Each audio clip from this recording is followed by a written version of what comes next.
सातारा सेवन star news चॅनलमध्ये आपले सहर्ष स्वागत आहे। कोरेगाव तालुक्यात गॅस सिलेंडर वितरणामध्ये मोठे अडथळे, सिलेंडर चोरी, दमबाजी वाढली। गॅस वितरकांकडून पोलीस संरक्षणाची मागणी। कोरेगाव तालुक्यात सध्या घरगुती एलपीजी गॅस सिलेंडर वितरणाच्या वेळी गंभीर अडथळ्यांचे प्रकार वाढल्याचे चित्र समोर आले आहे। ग्रामीण भागात गॅस वितरण करणारी वाहने अडविणे, कर्मचाऱ्यांशी वाद घालणे, दमबाजी करणे तसेच सिलेंडर चोरीच्या घटनांमध्ये वाढ झाल्यामुळे वितरकांमध्ये भीतीचे वातावरण निर्माण झाले आहे। परिणामी गॅस वितरण सुरक्षित ठेवण्यासाठी पोलीस संरक्षण देण्याची मागणी जोर धरत आहे। तालुक्यात यात्रा जत्रांचा हंगाम सुरू झाल्याने अनेक ठिकाणी गर्दी वाढली असून ग्रामीण भागात प्रमुख चौकातच गॅस वितरण केले जाते। याच ठिकाणी काही ठिकाणी वादावादीचे प्रसंग घडत असून सिलेंडर बळजबरीने घेण्याचे प्रकारही वाढले आहेत। काही गावांमध्ये तर गॅस वितरणासाठी गेलेली वाहने 50 ते 60 जणांच्या जमावाने अडवून बुकिंग नसतानाही सिलेंडर देण्याची जबरदस्ती केल्याच्याही तक्रार आहेत। अलीकडील एका घटनेत गॅस वितरणासाठी गेलेल्या वाहनाला युवकांनी अडवून कर्मचाऱ्यांची हुज्जत घालत धमकावले।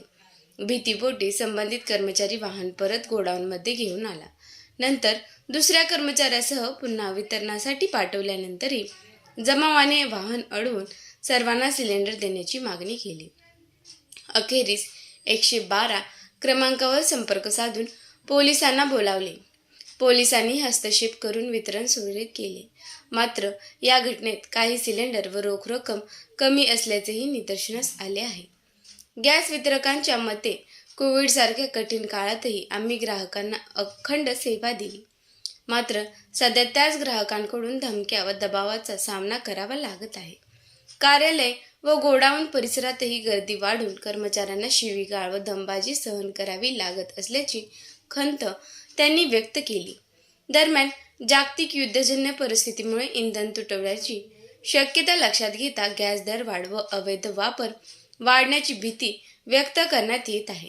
यामुळेच गॅस वितरण व्यवस्थेवर ताण वाढला असून काही ठिकाणी कायदा व सुव्यवस्थेचा प्रश्न निर्माण होण्याची शक्यता आहे। जिल्हा पुरवठा अधिकारी वैशाली राजमाने यांनी या संदर्भात पोलीस अधीक्षकांना पत्राद्वारे आवश्यक बंदोबस्ताबाबत कळविण्याची जिल्हाधिकारी कार्यालयातील गृह शाखेकडे विनंती केली आहे। मात्र त्यावर कोणतेही प्रकारचे अद्याप आक्षेप आले नाहीत। तसेच शासनाच्या स्तरावरूनही गॅस वितरण सुरळीत ठेवण्यासाठी व कायदा सुव्यवस्था अबाधित राखण्यासाठी उपाययोजना करण्याच्या सूचना देण्यात आल्या आहेत। स्थानिक पातळीवर उपविभागीय पोलीस अधिकारी राजश्री तेरणी यांनी या प्रकरणात लक्ष घालून कोरेगाव, रहमतपूर आणि वाठा स्टेशन पोलीस ठाण्याच्या हद्दीत विशेष पथक नेमावे अशी मागणी होत आहे। तसेच प्रांताधिकारी प्रमोद कुदे व तहसीलदार डॉक्टर संगमेश कोडे यांनीही परिस्थितीकडे गांभीर्याने लक्ष देण्याची गरज व्यक्त होत आहे। सध्याच्या परिस्थितीत गॅस वितरण करणाऱ्या कर्मचाऱ्यांमध्ये दहशतीचे वातावरण असून अनेकांनी कामावर येण्यास नकार दिल्याची माहिती समोर आली आहे। त्यामुळे घरगुती गॅससारखी अत्यावश्यक सेवा खंडित होण्याची भीती निर्माण झाली आहे।